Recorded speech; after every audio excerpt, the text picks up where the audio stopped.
Dime. Cuando acabes el 3, ¿Sí? cuando estés acabando me avisas, me dices y vamos al 4. Vale. ¿Vale? Y yo hablándote. ¿A usted? Sí. A ver, sale. Sal tú. ¡Ay!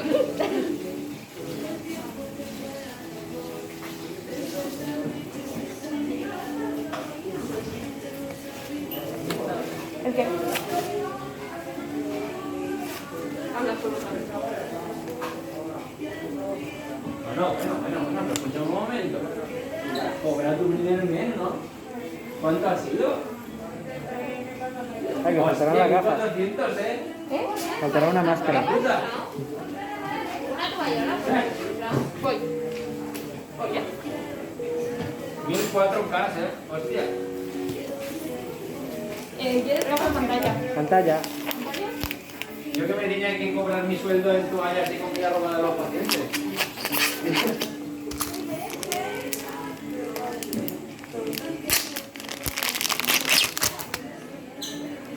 Mira que estaba muy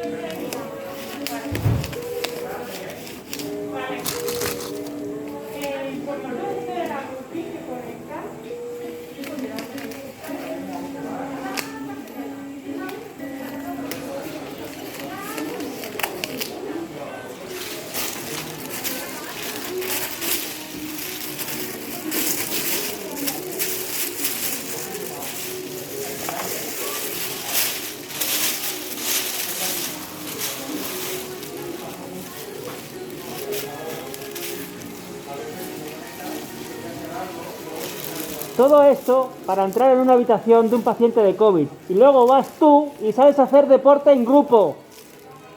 Gracias.